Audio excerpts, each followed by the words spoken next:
The next thing for us is to create our migration, so we can migrate and see how well our table is being created on our database. So we go to the migration file, migration directory, and create a file. And one thing I want you to note is that the migration follow a particular sequence. So if you number or if you name your migration file very well, it's going to create your table accordingly. In an event whereby you have your table communicate in between themselves, or you have a table relationship, I'll suggest you name your migration file in such a way that it will enable those tables to be created at the point when they are needed. So for that reason, I would use this format in creating my table. Create users table.js. So inside that, first of all, let me have my table name, which will be the users, since we created the users table in the model. So it will be the users, and we have the model dot export, of course. And yeah, if you check the Squelize documentation, it will show you how to create a migration file. And in it we have up is when you're creating. We have this up is how you want to create your file, or when you create your file, and down, which we will get to very soon, is when you want to delete it, drop, create, things like that.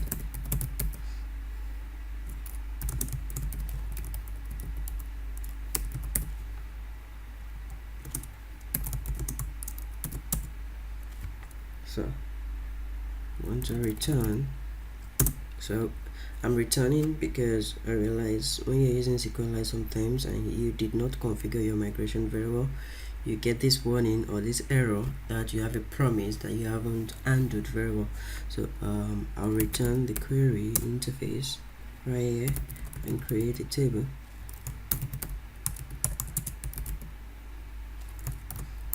We have the table name, of course. Then we have how we want to create it. We have the ID or the tables that we want to create. Allow null, which will be false. Have the primary key.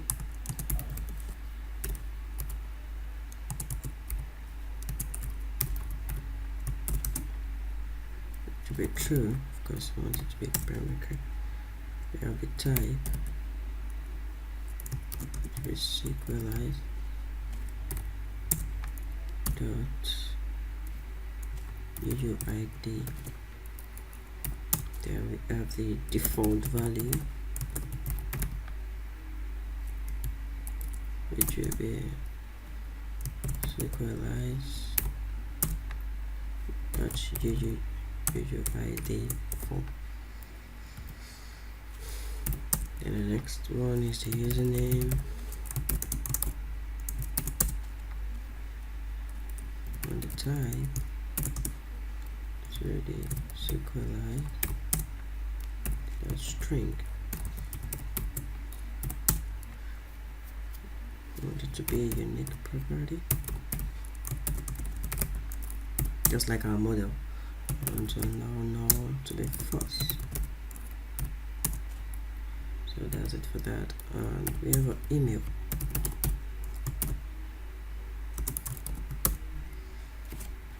Email to have a type,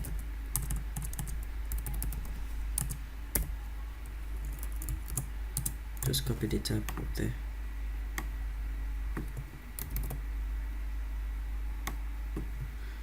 Just copy everything up there, just paste it down there. Our password,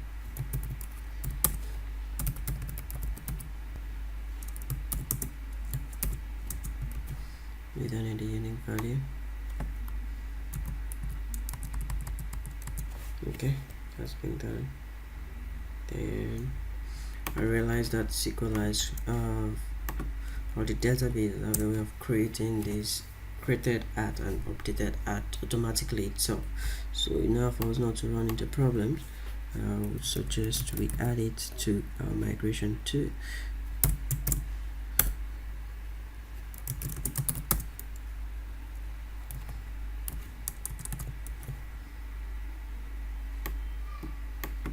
This will be date instead.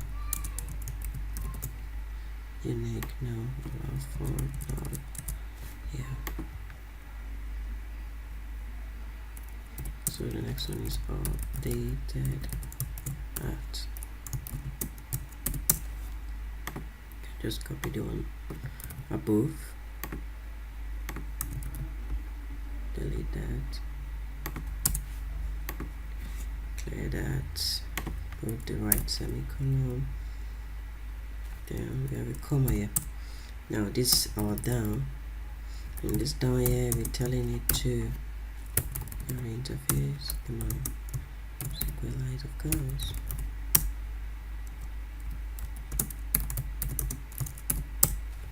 Just return the query interface and drop the table like I told you.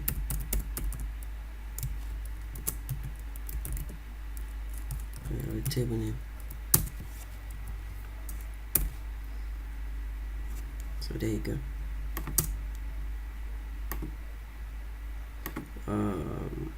To remove the error, just disable the next line value. Just disable it there. So that's our migration file. So the next thing for me to do is in my env file, I will specify the database I want to use and the database URL I want to use. That's a very important thing to do. And your database URL has different formats, which I would show you. So the first thing I'm going to do is go to my env file and have this db URL format. So if you remember correctly, in our config file we are referencing this dev db URL underscore URL process environment. Go here. So what we do is go to the env file and create something with that same name, and we have okay, this is what I'm going to do. I would create an example of the format in my .env example, so you can easily link up your database using that format. So you can come here,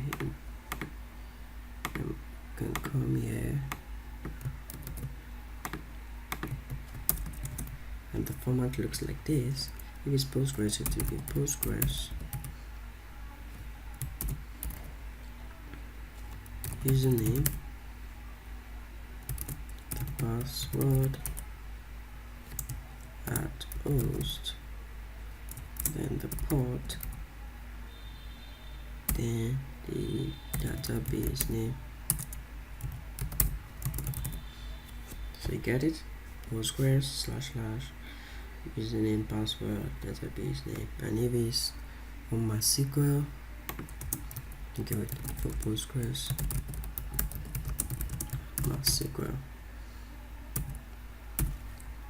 If it's for MySQL, to be MySQL. Exactly.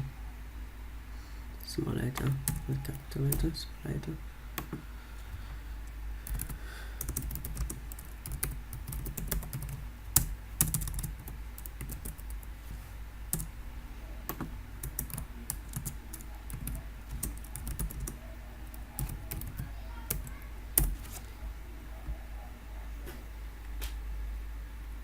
Okay, once that is done, then the secret key,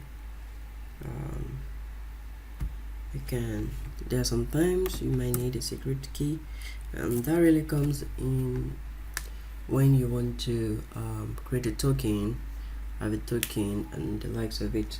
So for now you can just leave the secret since we won't be using it, but I'll give you a format on how the secret key works. Secret, then you have your secret key.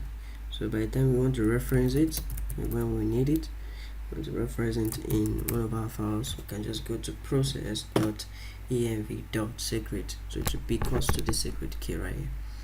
Okay. So we'll come here, database, object.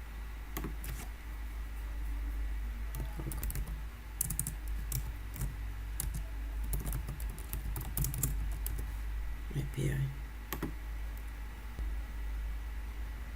I'll wait for it to create.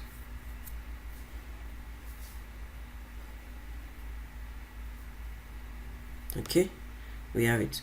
So once that is done, the next thing for me to do would be to run a script that will help with my migration.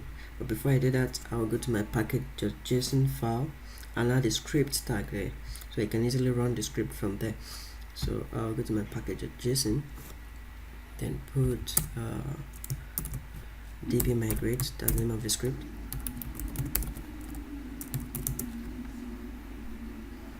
Which will be node modus